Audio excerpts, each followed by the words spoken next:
Alright, what's up, ladies and gentlemen? Welcome back to another episode of Daily Dungeon Diving. Today we will hopefully be finishing up this dungeon run.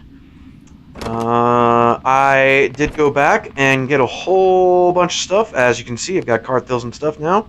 I got rid of my Tier 1 armor because it was about to break anyway, so it wasn't really going to do us a whole hell of a lot of good. So I just went ahead and tossed it, put on my Tier 2 stuff, and that gave me some room for some other additional things. So we are going to clear out this room and see what we can see. I believe this room is actually mostly possessed. So oh no, there's a leper soldier, but I think there's a bunch of possessed in here mostly.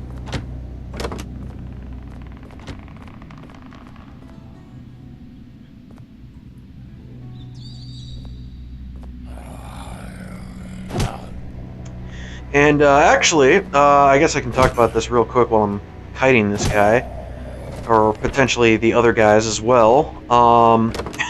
Someone in Discord was actually talking about, like, they were level 15. They didn't know where to find the dungeon key, which makes sense, because at level 15, I think level 15 is the actual level when the map to the gatekeeper's hut actually can start to spawn. Before then, I don't think you can actually get it. So it makes sense that a guy level 15 wouldn't actually know where to get the dungeon key, because he can't get it anyway.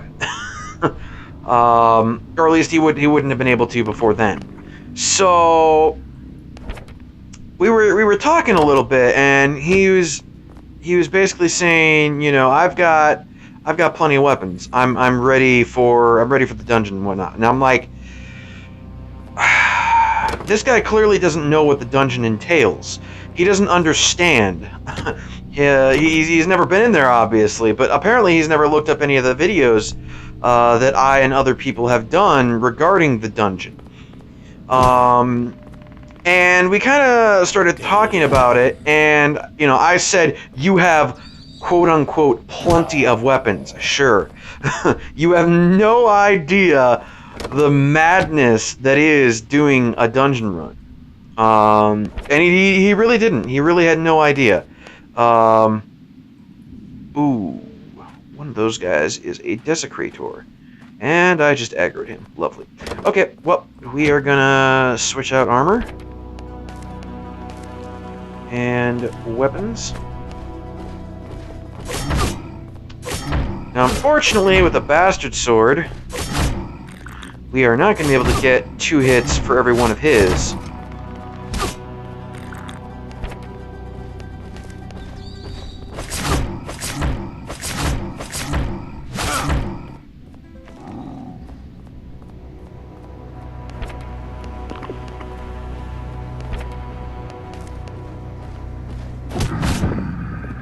But, you know, it's still reasonably effective. That was a little close for comfort. I got a little bit scary for a little while.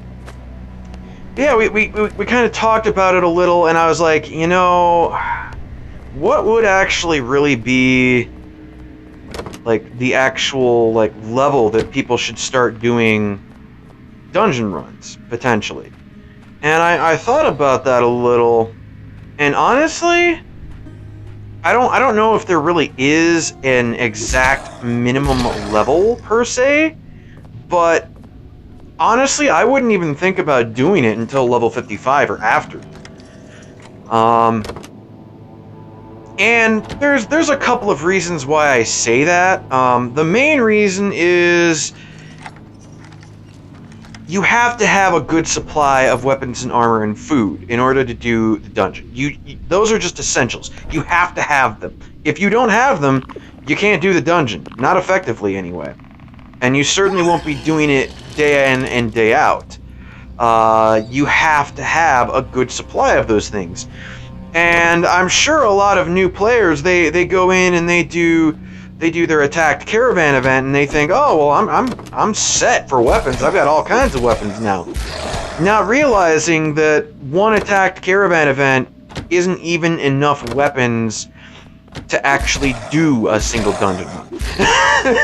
Like, they don't realize that that's not enough. It's not even close to enough, really. And actually, was there any kind of good kiting spot in this room?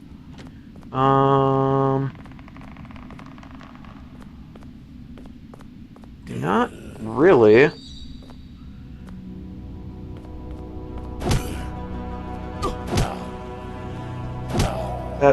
That's kind of, I guess, the best spot there was. But it's really, for the most part, the part that takes the longest for me to grind up. I can absolutely get the copper for making flanged maces or armor. That doesn't take me that long to farm up. I only have to do like 1, 2, maybe 3 copper runs. Boom, set. I'm done. But when it comes to farming up some other things, that actually takes a while. Obviously, wire, 10 wire per mace is... Actually, it is 10 wire per mace, right? It's been a while since I made one, so yeah, 10 wire per mace. That is a lot of wire, and it takes a while to actually get. All of these guys... Yeah, you know what? I'm going to take you back to the big room with the double-ended benches. That'll work a lot better for kiting, I think. Yeah. So I kind of need to bring the plague spawn into the group a little bit better here. So we're going to do this way. He's kind of catching up and passing all of these guys now.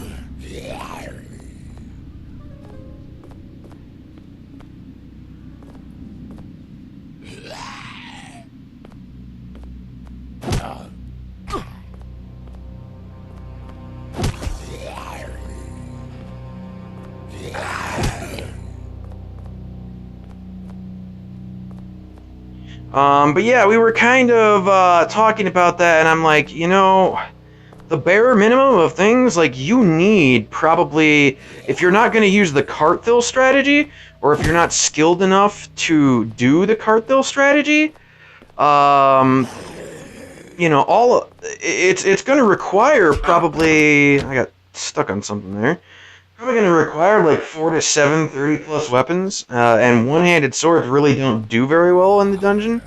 So those aren't even really the 30 weapons that you want, the kind of 30-plus weapons. So, like, it doesn't really... It also doesn't help that, you know, this guy's level 15. He can't even make cart fills. So it's like, he can't even do the cart fill strategy even if he wanted to, because he can't make them. He can't make one-handed swords, even though they're, like, not really even ideal for what we are doing in the dungeon. Holy crap, that's a lot of enemies. And that's a lot of lag.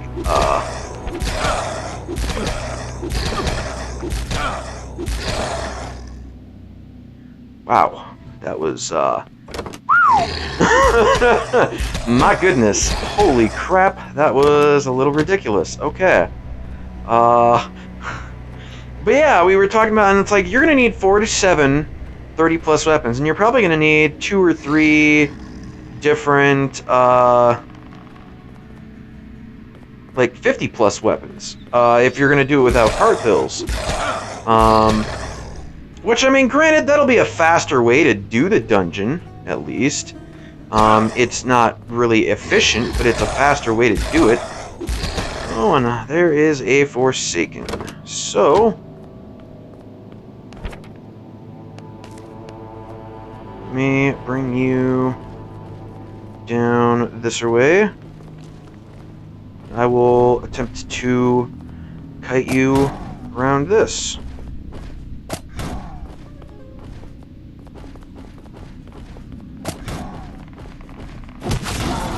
And that worked out pretty nicely. Yeah, nice. More coal. I'm always happy to have coal.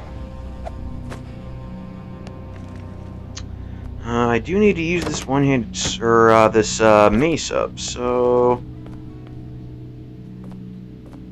let me go see what enemy is up over here. Hopefully it's possessed. Nice. Alright, cool. So boom and boom.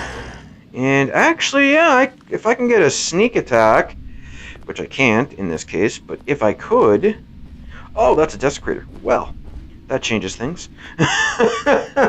That changes things immediately. Okay, yep, we're gonna switch to some decent armor. Put that in there, we're gonna put that in there. And, oh,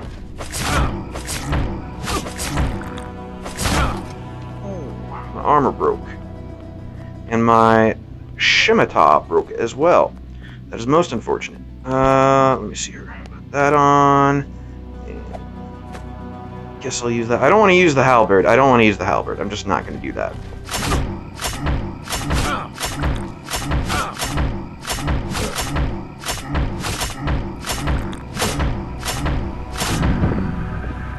Nice. Alright. Oh, and he gives me a lock. Nice. I need one of those. But yeah, I'm not gonna use a halberd on one of them, as even though it would probably be a reasonably decent idea, I don't want to do it. I want to save my halberd exclusively for the Forsaken, because all the math that I did points to the fact that the Forsaken are this one single enemy type in the dungeon that is going to do the most damage to you. So I want to reduce damage taken as much as possible, and to do that, I need to kill the Forsaken without taking any damage, if at all possible. So what is this? This dead-end room, by the looks of things.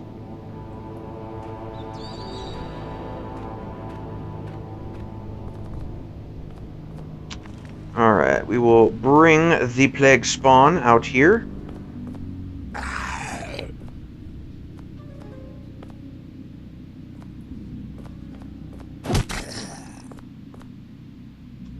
Do this long and slow way because it is the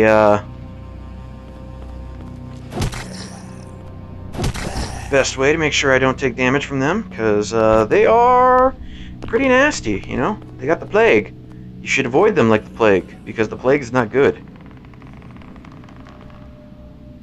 The leper soldiers are kind of whatever, but you know, I might as well kite them if I can. That is, if the game wants to not lag on me a ton.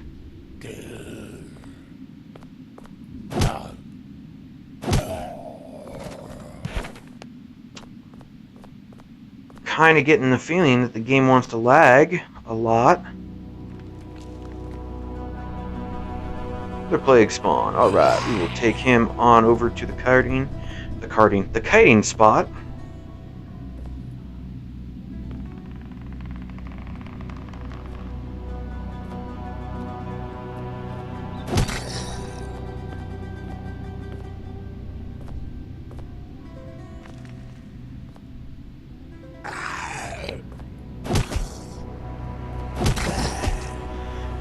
Boop, you did.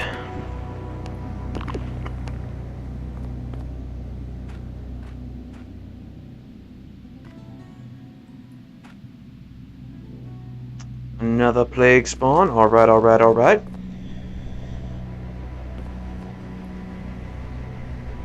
But, yeah, I mean, it's just, it takes so much to do a single dungeon run, and, like, the biggest thing isn't even that it takes so many things. It takes so many things that aren't easy to grind up. Like, the wires for maces, you're not gonna be able to grind those up very easily. Like, pretty much your only really good way of doing that is just getting lots and lots of loot chests. And the only way you're going to be doing that, for the most part, is by doing tier 3 runs over and over and over again. Let me see what's down here first. Possessed, okay. I can sneak attack him and kill him without aggroing anything up there. And actually, let me get behind this wall. Just in case a couple berries makes me sick. Yep. And I can go ahead and vomit without aggroing them. And I do have to be aware that I have not yet seen the AI, but the AI should be programmed to spawn at some point during the dungeon. So he should be around at some point here before long, I would think.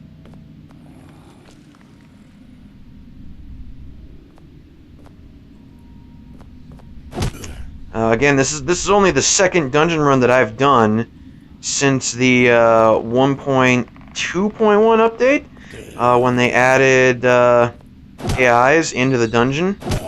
So I don't have a lot of first-hand experience with the AIs in the dungeon. I don't know exactly what their limitations are, what triggers them, if anything really triggers them. I don't know. So far as we know, I believe it's just like a time-based thing, because we haven't been able to pin down any one thing that really seems to cause them to spawn. Yeah, Plague Spawn, how about you just come over here, friendo? Actually, you know what? Yeah, we're gonna go around this way.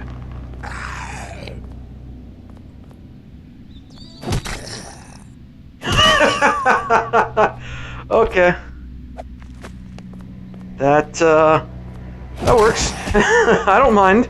If you just want to stand there and you know, lament your lot in life, then you know, I understand. I will allow this.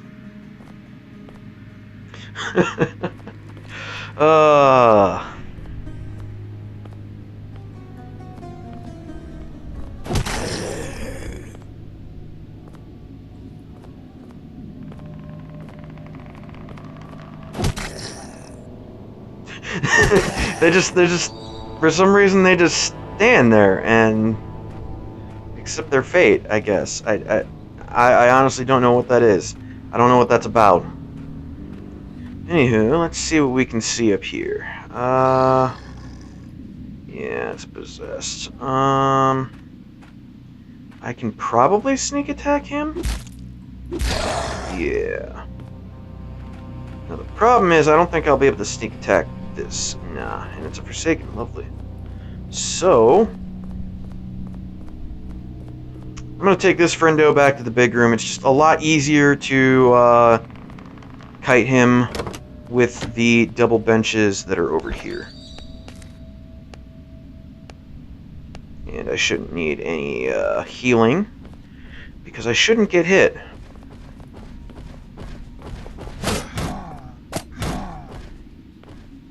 I say that, and then I get hit. Alright, that works out. Not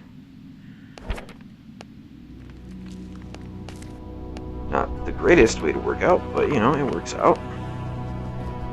And I am, like, kind of super paranoid now about the AIs. Like, they should be coming shortly.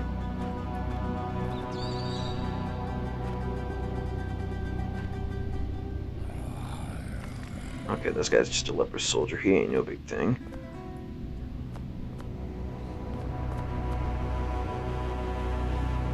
So I'm mostly kind of, at this point, I'm kind of kiting these enemies. More because I'm a little bit nervous about the AI spawning on me. So I'm kind of, in a way, trying to kill some time. Because I'm really expecting the AI to show up. I'm really expecting that. And here we have the final room. Alright. So, what I'm going to go ahead and do, guys, is... should I switch to my tier 3 armor? Nah, I'm not going to switch to my tier 3 armor. I was going to say, because I don't know what weapon the AI may have when they show up. If they show up. I assume they're programmed to show up. I don't think I've heard of anybody who has done a dungeon run since that last update who hasn't run into an AI. So I think they're programmed in such a way that they're supposed to show up all the time now. But I don't know. Maybe that's not true. And so far as we can tell, it's just kind of like a timed thing. Like it happens after a certain amount of time. So what I'm going to do is I'm going to throw a bunch of my weapons and armor and healing supplies. I'm going to throw them all in there. This way I have a lot more room to go ahead and pick up loot. So I'm going to go ahead and pick up loot, guys, and that'll probably be the last, 5 minutes of this run is just going to be me picking up loot. And seeing if an AI wants to spawn whilst I am doing that. So, yeah, feel free to, I don't know, skip ahead several seconds or minutes to see if the AI shows up or, whatever. Or, you could just move on to the next episode if it is out already. I will not be offended if you do so.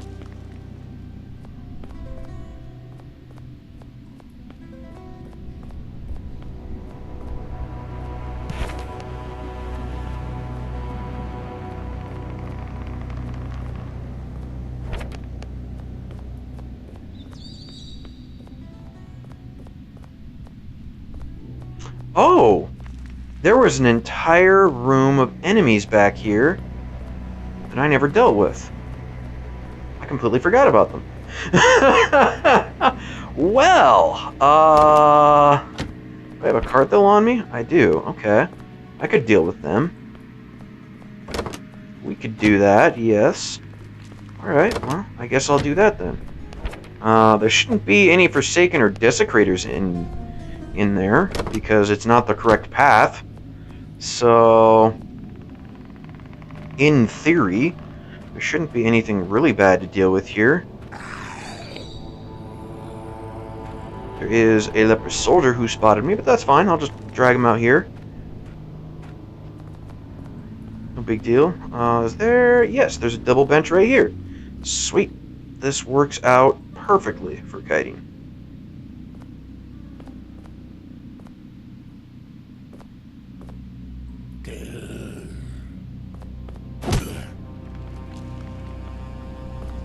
And I'm just kind of trying to keep an eye out on my mini-map, waiting for that AI to come rudely interrupt me whilst I'm doing something else.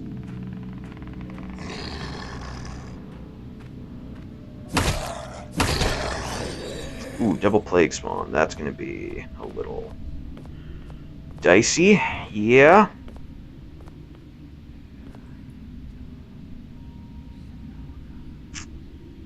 Now would actually be a really, really bad time for an AI to spawn. Why the hell did you turn around and go that way?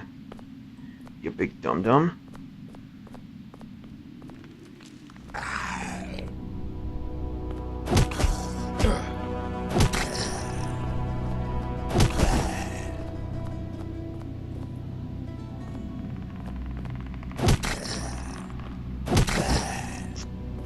Well, no AI thus far. Okay, that's... I'm happy with that, That is acceptable to me.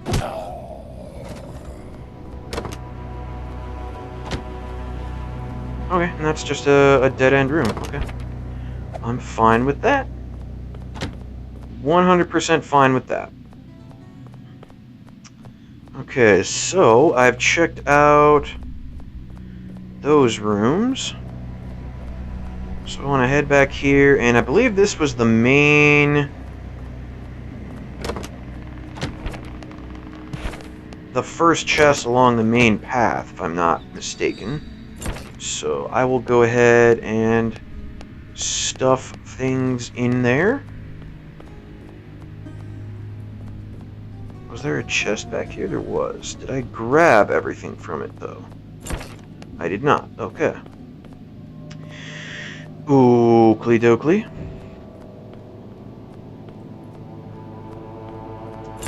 My phone is getting a little toasty, which has me a little worried. I may have to take a slight break after the end of this video, just to let my phone cool off a little bit.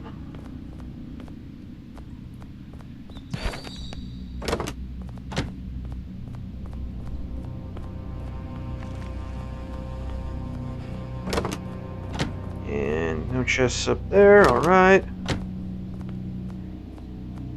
And no bodies or anything in there. Okie dokie. So I will head on back towards the final room and I'll grab all the loot off of the bodies along the way. Stuff them in a chest. Preferably I'd bring them back here, but I don't know that that's really necessary to do all of that, especially when I'm dropping frames. I don't know why I'm dropping frames.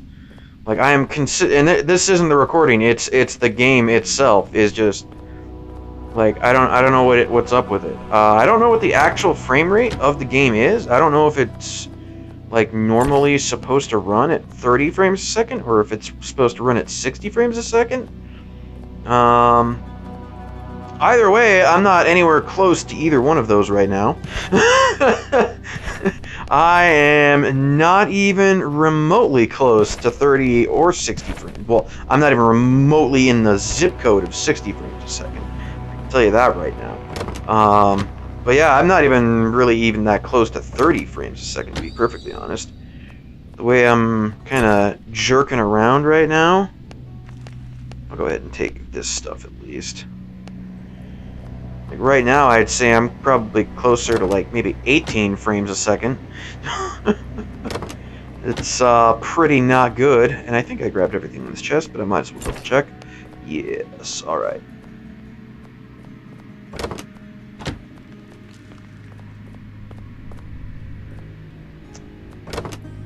Still kinda paranoid about an AI showing up. Still kind of trying to kill some time and see if that'll pop up. Because once an AI pops up, I don't think another one will pop up, at least not for a good while. Certainly multiple, I believe I've heard reports that multiple AIs can show up in the dungeon, but the way that the game works, if you don't know, is extra mobs that can spawn on maps in like the tier 1, tier 2, tier 3 zones. They all have timers. And it's not exactly like, you know, every 2 minutes or every 3 minutes. It's kind of a range on the timer. But essentially, once the mob spawns, the timer starts, or it resets, and you have X amount of time before the next extra mob will spawn. So the way it kind of works is extra mobs have their own spawn timer, and then the AIs, the actual, you know, AI players, they have their own separate spawn timer. And then the night guest itself, if it is night, also has its own separate spawn timer. So basically the way that it works is that you can potentially have all three of those things spawn on you at the exact same time, but they all have their different timers, so normally they're kind of staggered in zones. Thankfully here the only thing we're going to have to worry about is an AI spawn timer. So once he spawns, it really shouldn't be a big deal, or I guess I should say it shouldn't pop up again for a good deal of time. And I want to be very careful about how I grab stuff out of here. Don't stay in the and this is just a good habit for everyone to get into in every single zone. Never stay in a chest inventory for very long, because that is how you get killed. That's how a knight or a Templar or a direwolf or the night guest, that's how they sneak up on you, and that is how they kill you, is you're in a, you know, a chest inventory for 10-15 seconds, messing around with your inventory, trying to organize stuff and grab stuff. And then, meanwhile, while you're in the inventory, they're sneaking up on you, and they start hitting you before you can even do anything, before you can react. And that's how you die. But, yeah, just make sure you always, my general rule is I try not to spend more than 5 seconds at a time in my inventory when I'm in a zone. So, unfortunately, there isn't a lot of reconnaissance I can actually do here in terms of figuring out where enemies are, because there are no adjacent rooms to this. So, from what I can tell, that's probably a possessed on the far bottom left corner. And then the far right corner here is also a possessed. So, I'm not entirely sure. Anyways, this video is 31 minutes long now, so I'm going to go ahead and call this an episode, guy. Or an episode, guys. Yeah, I'm going to go ahead and call this an episode. So, on the next episode, we will clear that room. We will probably have to deal with an AI during the process. And actually, you know what? I'm going to go ahead and grab some more Tier 3 armor, because probably going to have to deal with a couple Desecrators and Forsaken. I might grab a weapon as well. So, yeah, we will clear out that room. We will grab all the loot. We will see what the Forsaken chest has for us next time. Till then, guys, take care.